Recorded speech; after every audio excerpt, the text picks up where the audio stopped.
Hello students, class 11 mathematics chapter 2 relation and function. हम relation कर रहे थे। रिलेशन क्या होता है हमने देख लिया था। Now let us move to the exercise 2.2। First question, let A be set consist of 14 elements starting from 1 to 14। Define a relation R from A to A. A relation A. अब तक हम दो अलग अलग सेट ले रहे थे, यहाँ पे सेम ही सेट का रिलेशन उसी सेट के साथ बनाना है। ठीक है, तो define relation from A to A by R comma Y such that 3x minus Y is equal to 0 where x comma Y belongs to A. Write down its domain, codomain, range. तो हमें एक relation बताना है ए set से ए set के लिए, और उसके अंदर रिलेशन रहेगा 3x minus Y is equal to 0। ये रिलेशन रहेगा। ए का रिलेशन ए के साथ बताना है आपको, और दोनों के बीच में 3x माइनस वाई है। तो 3x minus Y is equal to 0, तो y is equal to 3x लिख सकता हूँ मैं इसको। y को इधर ले गया तो y is equal to 3x हो जाएगा। यहाँ पे y बताता है second element of the ordered pair, और x बताता है first element of the ordered pair. ये याद रखना है आपको। x belongs to the first set and y belong to the second set. यहाँ देखिए, यहाँ पे डिफाइन कर दिया उसने। A set consisting of 14 elements and x y belonging to a set. x और y दोनों ही ए सेट को बिलोंग कर रहे हैं, क्योंकि x फर्स्ट सेट ए है और y सेकेंड सेट ए है, तो दोनों ही ए सेट को बिलोंग कर रहे हैं।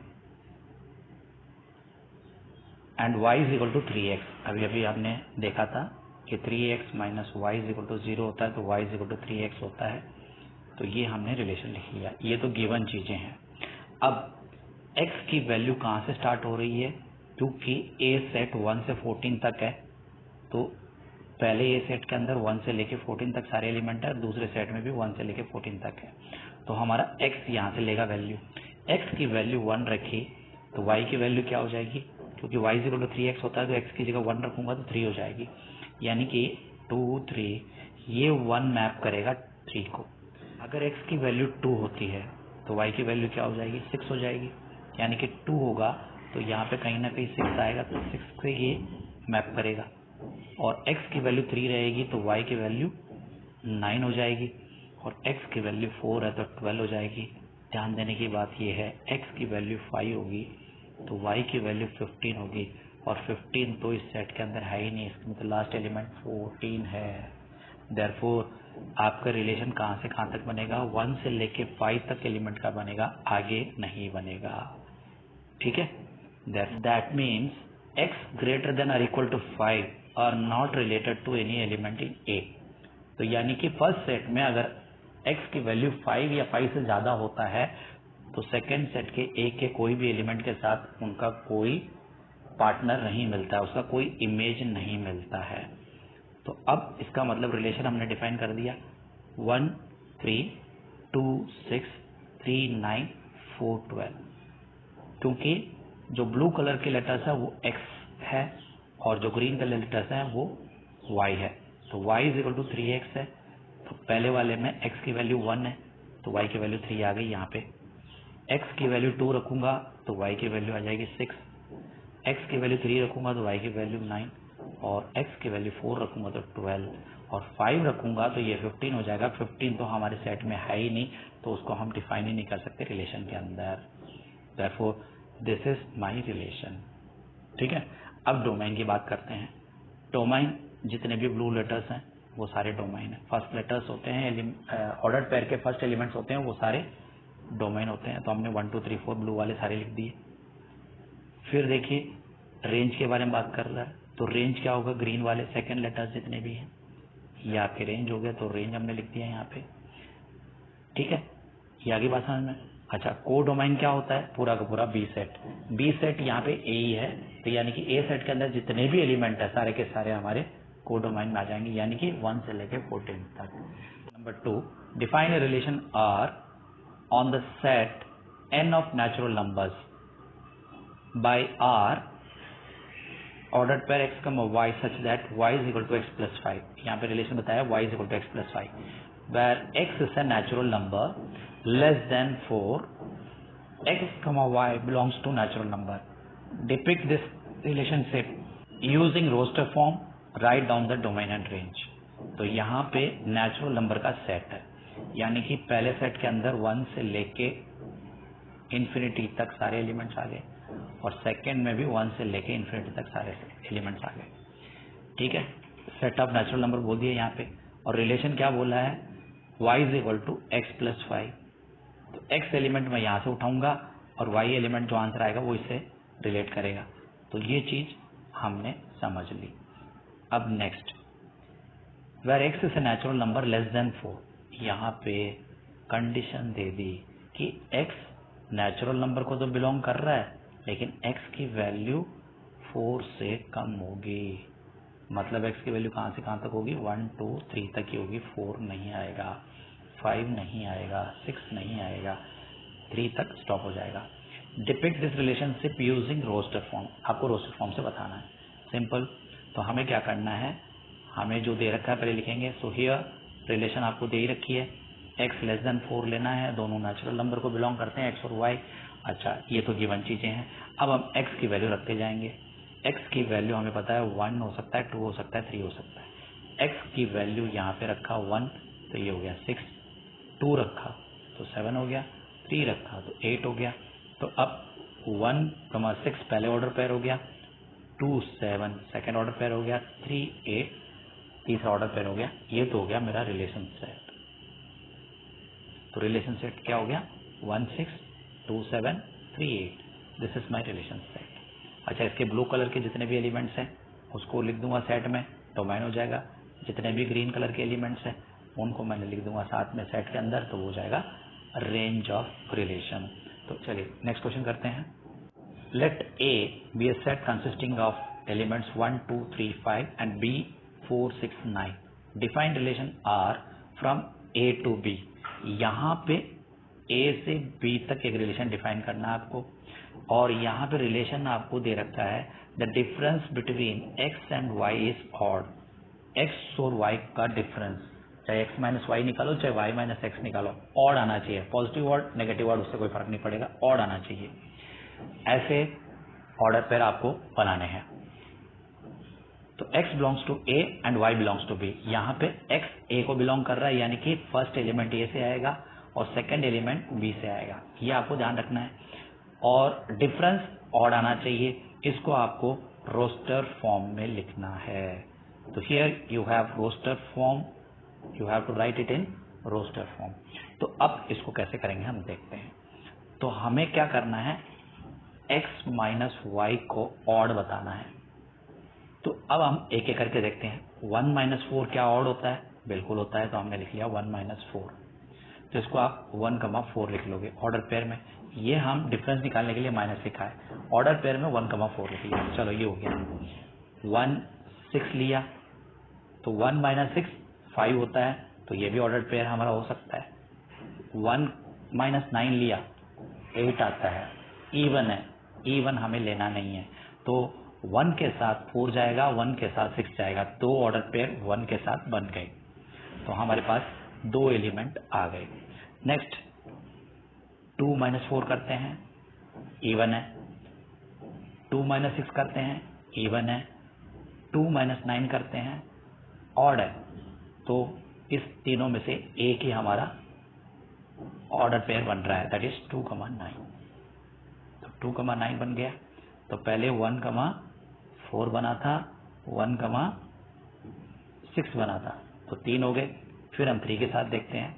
3 माइनस 4 1 ऑड है, 3 माइनस 6 ऑड है, 3 माइनस 9 इवन है. तो यहाँ पे 2 बन रहे हैं. इस तरीके से हम सारे ढूंढ लेंगे और उनका ऑर्डर पेयर हम साथ में लिख देंगे, तो हमें रिलेशन मिल जाएगा. देखिए 1 minus 4 1 minus 6 2 minus 6 3 minus 6 4 3 minus 6 5 minus, ये सब पॉसिबल है.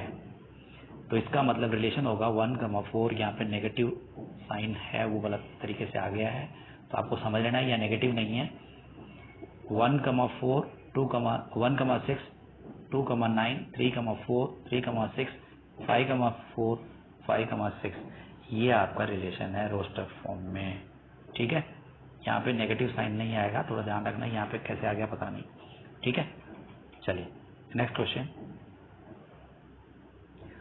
The figure shows a relationship between the set P and Q। तो यहाँ पे एक सेट P है, ये Q है, लिखा हुआ है आपके पास। दोनों सेट के बीच में यहाँ पे एरो डायग्राम से आपको रिलेशन बता दिया है। 5 इज रिलेटेड टू 3, तो आपके पास 5 3 है, 6 4 है, और तीसरा है 7 5। ये आपके पास रिलेशन R है, रोस्टर फॉर्म में दे रखा है ये। ठीक है, तो ये आपको रोस्टर फॉर्म में रिलेशन दे रखा है, एरो डायग्राम से दे दिया। तो इन सेट बिल्डर फॉर्म इसको लिखने के लिए बोला है। तो 5 3 क्या रिलेशन है, दोनों के बीच में डिफरेंस कितने का आ रहा है, 2 का। 6 4 2 का, 7 5 2 का, यानी कि y is equal to x में से मुझे 2 माइनस करना पड़ेगा, जो भी यहाँ वैल्यू उसको x लेते हैं और जो भी यहाँ की y होती है। तो y की वैल्यू छोटी है x से, तो नहीं x माइनस 2 लिख सकता हूँ। तो this is the relation that I have to go for. ठीक है, और x क्या क्या वैल्यू ले सकता है, यहाँ पे हमने कोई सेट डिफाइन नहीं कर रखी, इसलिए x वैल्यू क्या क्या ले सकता है, 5 6 7। तो x बिलोंग्स टू 5 6 7 हमने लिख दिया। तो ये तो हो गया सेट बिल्डर फॉर्म। नेक्स्ट हम लिखते हैं रोस्टर फॉर्म में। रोस्टर फॉर्म में 5 3 6 4 7 5 ये सारे लिख देंगे, तो ये हो गया रोस्टर फॉर्म। अब डोमेन और रेंज आपको लिखना है। डोमेन और रेंज एरो डायग्राम से लिखना बहुत आसान है। आपका एरो जहाँ से स्टार्ट होता है वो सारा डोमेन है, एरो जहाँ खत्म होता है वो सारा रेंज है। तो ये हमने लिख दिया, ये डोमेन ये रेंज। अगर एरो के अलावा यहाँ पे भी कुछ एलिमेंट होते तो को डोमेन में वो भी आ जाते।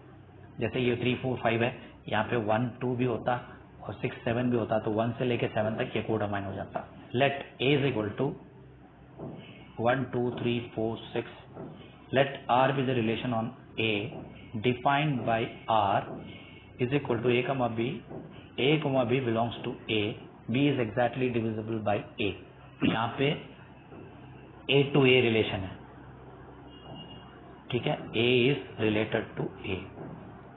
ठीक है, ये इनडायरेक्टली दे रखा है। देखिए a और b एलिमेंट दे दिया, दोनों ही a को बिलोंग कर रहा है। इसका मतलब क्या हुआ, a to a रिलेशन। तो हमें कई तरीके से दे सकता है कि कौन सा सेट किससे रिलेटेड है, आपको समझना है। a, b belongs to a सेट। कंडीशन क्या है, b is exactly divisible by a।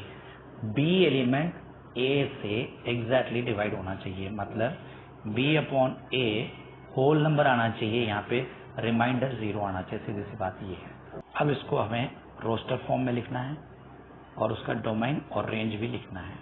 तो पहले हम एक एक करके चेक कर लेते हैं। 1 2 3 4 6 और इधर भी 1 2 3 4 6। अब पहले मैं 1 का चेक करता हूँ, इधर वाला 1 1 से डिवाइड हो सकता है, बिल्कुल हो सकता है। 2 1 से डिवाइड हो सकता है, हो सकता है। 3 1 से डिवाइड हो सकता है, हो सकता है। 4 हो सकता है, 6 हो सकता है। तो 1 1 1 2 1 3 1 4 1 6 ये तो सारे के सारे होते हैं। 2 का चेक कर लेते हैं। 2 1 2 से डिवाइड हो सकता है क्या, नहीं हो सकता। 2 2 से हो सकता है, बिल्कुल हो सकता है। तो 2 2 आ जाएगा। 3 से नहीं हो सकता, ये नहीं हो सकता। 4 2 से हो सकता है, 6 2 से हो सकता है। तो 2 2 2 4 2 6 आ गया। ठीक है, अब ये तो हो गया 2 का। 1 डिवाइडेड बाई 3 नहीं हो सकता। 2 डिवाइडेड बाई 3 नहीं हो सकता। 3 डिवाइडेड बाई 3 हो सकता है। 4 डिवाइडेड बाई 3 नहीं हो सकता। 6 डिवाइडेड बाई 3 हो सकता है। तो यहाँ पे 2 ही बने, 3 और 3 6। ठीक है, 1 डिवाइडेड बाई 4 नहीं हो सकता। 2 डिवाइडेड बाई 4 नहीं हो सकता। 3 डिवाइडेड बाई 4 नहीं हो सकता। 4 डिवाइडेड बाई 4 हो सकता है। 6 डिवाइडेड बाई 4 नहीं हो सकता। तो हमारे पास एग्जैक्ट डिविजिबल 4 आया और कोई सा नहीं आया। इसी तरीके से मैं 6 का निकाल लूंगा तो 6 आएगा और किसी से होगा नहीं। Therefore I have all the elements. अब हम देखते हैं, तो 1 के तो सारों के साथ था, हमने लिखा था 1 1 1 2 1 3 1 4 1 6। फिर 2 2 2 4 2 6 लिखा था हमने। फिर 3 3 3 6 लिखा था, 4 4 और 6 6। ये आपका रिलेशन बन गया। इनके फर्स्ट एलिमेंट सारे को जोड़ के मैं लिख दूंगा तो मुझे मिल जाएगा डोमेन, यानी कि इन सब में 1 है तो 1 हो गया मेरे डोमेन के अंदर। इन सब में 2 है तो हमें रिपीट करके नहीं लिखना होता, एक ही बार लिखना होता है 2 और 3, फिर आ गया 4 और 6, तो 4 और 6 ये बन गया मेरा डोमेन। और इसी तरीके से रेंज लिखूंगा तो सेकेंड एलिमेंट्स को सारों को कंबाइन करके लिख दूंगा तो 1 2 3 4 6 आ जाएगा, ये मेरा बन गया रेंज। तो डोमेन और रेंज दोनों ही 1 2 3 4 6 पूरी की पूरी ए सेट मिल रहा है। ये कुछ बेसिक क्वेश्चन थे, हम कुछ और क्वेश्चंस करेंगे अगले वीडियो में, अगले टॉपिक के साथ मिलते हैं। तब तक के लिए बाय बाय।